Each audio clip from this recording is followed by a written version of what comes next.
Welcome back and put your brooms away. Carolina and the New York Islanders today. This game was very very close, and honestly, so was the last one for the most part. So the Islanders, maybe a couple of breaks today, they didn't get the rest of the series, and again, until that fourth game is won, you never know what's going to happen.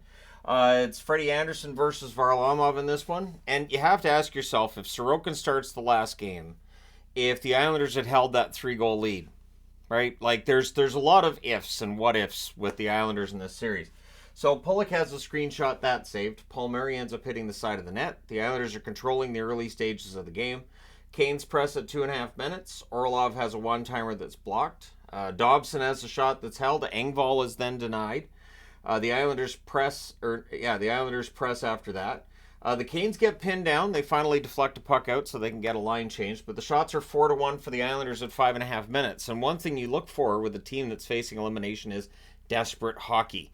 Doing whatever you have to. All kinds of blocks. Doing everything you can to get to those pucks. And we saw a lot of that from the Islanders today. But then we get a power play for the Canes. They cycle. Burns has a shot that's saved. And then Jarvis buries a rebound. Gensel and Burns with the assists at 8 minutes. So even though the Islanders had been the better team, Carolina's ahead. The Canes then press for another. Barzal has a rush chance, that's saved. Gensel has a 3-on-2 chance, that's kicked aside. We get chance for Varley, which we would get through a lot of this game. Islanders press with 8.5 minutes left. Natchez has a shot that's held. There's some pushing. The shots are 6 apiece with 6 minutes left. Bortuzzo has a net feed that's picked off. The Canes rush the other way. Canes press with 4.5 minutes left. The Islanders block. Kotkaniemi misses one wide on a potential goal. The fans call one. The referee does not. Nason has a net feed. That's picked off. It's 1-0 Carolina after one. So second period. Good early back and forth. Burns to Kotkaniemi, near miss. Kotkaniemi had all kinds of chances today. Just couldn't get the puck to go in for him. No shots on net 4 minutes into the period. Very quiet start, which that's Islanders hockey for you. But it's kind of Carolina hockey too. Orlov has a shot kicked aside. Things get pushy on a hold by Varlamov. The Canes then press at 6 minutes. The Islanders get some pressure of their own 7.5 minutes in. Dobson has a shot that's blocked. Horvat has a slot shot that's caught, that's held. Aho to Svechnikov. There's a near miss there. Lee can't bury a rebound in close. Romanov then has a shot that's caught and held as Freddie's making a lot of glove saves. So they're definitely going glove side there, and he's making those saves. And then at 10:10, Barzal goes post and in from the right circle. Pelech and Horvat with the assist. So just over halfway through regulation, this game's tied at 1. The Islanders then press for the lead. Orlov has a 2-on-1 chance. That's saved. Canes draw a power play. There's an early clear. The Canes cycle. Svechnikov's denied. They cycle some more. Jarvis has a shot. That's blocked. Power play's killed off. Teravainen fires one wide after it's done, and the Islanders get a rush after that. McLean has a net drive. That's blocked. The teams trade rushes after that. Canes press with 4.5 minutes left. Dobson fires one wide on a rush. The referee's a what? So again, New York fans not chanting "ref, you suck." I will say this: hey, they're innovating, and it's so many fewer words. It's one word instead of three. It's 2 syllables instead of 3. Anyways, so Chatfield has a shot that deflects high as the Canes press, and there's more pressure by Carolina in the final minute. So despite whatever the referee might be, the score's 1-1 after the second period. Third period, full Islanders power play to start. So what was smart was that there was a penalty being called on Carolina. The Islanders held on to the puck until the closing horn of the period, so they had the full 2 minutes to start the next. Canes prevented an early setup. Nelson has a tip shot that's held. And then at 1:38, Pajot buries a rebound for the lead. Dobson and Lee with the assists. And then the Islanders look for the lead. One thing favoring the Islanders today, they won almost every single faceoff. Go check the stats. They won almost every faceoff. That's why they went out and traded for Horvat. He's fantastic on faceoffs. Canes press. They draw a power play. There's an early clear. The Canes cycle. Jarvis has a shot that's blocked. It's cleared out. Power play's killed off. The shots are 3-1 for the Islanders 6 minutes in. Pulock has a one-timer that's held. The Islanders playing some good desperate hockey at this point as well. Barzal to Cizikas, there's a near miss there. The Canes are stuck at one shot for a while in that second period. The Islanders aren't giving them any room. Palmieri has a backhander that's held. The Islanders winning almost all faceoffs, as I said right here. It's right there. In fact, they won almost every single faceoff. I think it was the second period where they were 12-0 or something like this. It's crazy. The Canes couldn't figure this out. 9:28 left. The Canes guilty of a delayed game, and Jacob Slavin takes the penalty there. So that's a rarity. That's why I thought it was worth writing down. Slavin takes the penalty.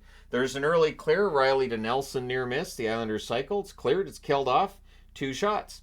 Cizikas to Barzal. There's a near miss. And Cizikas, I thought, should have shot it rather than passing it there. He was right in front of the net.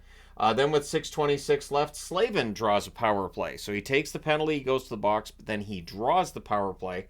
So a net 0 there, but then Carolina scores on the power play. It's the only thing Carolina really had going for them today. At 14:06, Nason tips one in close. Teravainen and Natchez with the assists. Ties the game at 2, takes the crowd from up here. Brings them down right about here. Not down like here where they'd been the first 3 games, but definitely brings down the noise a little bit. Martinook then has a shot that's blocked. As the Canes look for the lead, the fans call one. The referee does not. Teams exchange turnovers. Barzal has a rush chance that deflects out. The teams trade last-minute rushes, but it's 2-2 after 3 periods of play. I almost said 2, but yeah, we're going into overtime. Throws me off because we had multiple overtime periods today, and I was starting to wonder whether this might be one of those marathon games that goes 3 or 4 overtimes, because we're due for one of those, right? So in overtime, Gensel has a shot that's blocked. The early jump was for the Canes. They have a chance to end this, right? Palmieri has a turnover chance that's blocked. Kokaniemi has a screenshot that's saved. The fans call one. The referee does not. Once you get into overtime in the playoffs, good luck. Tripping's not a penalty. Hooking's not a penalty. Interference, not really a penalty. It's kind of a free-for-all out there. Palmieri has a wraparound that's blocked. Nelson had a rush chance that was held. Barzal fans on a slot shot. Lee has a chance that's held. The Islanders are getting the better chances at this point. Not more shots, but definitely better chances. Svechnikov has a one-timer that's held. The Canes press at 7.5 minutes. The shots 8.5 minutes in are 6-3 for Carolina. Jarvis has a 3-on-2 chance that's held. The Canes press at the half, but all I could think was, I'm writing at the half because I have a feeling this isn't going to be done in the first overtime. Normally don't worry about how many minutes are left or anything because it's overtime, so it doesn't really matter. But if it's going to go the full 20, it kind of does. Pajot with a near miss from the side of the net.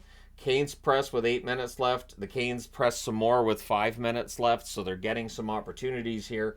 Fashing's denied and close, and the action starts to slow down. So this is the standard, right? Once you're late in the first overtime, the ice probably isn't going to be great, and the players start really feeling it. Their cardio, as great as NHL players' cardio is, your shifts get a little bit shorter when you're at the end of the first overtime and all that. So Natchez has a shot that's held. The Canes press with 1.5 minutes left. Horvat had a rush chance that's held. And at the horn, these teams don't like each other. A lot of pushing and punching. And Pelech had some words for, I think it was Aho that he had some words for. I tried not to read lips there because better not to.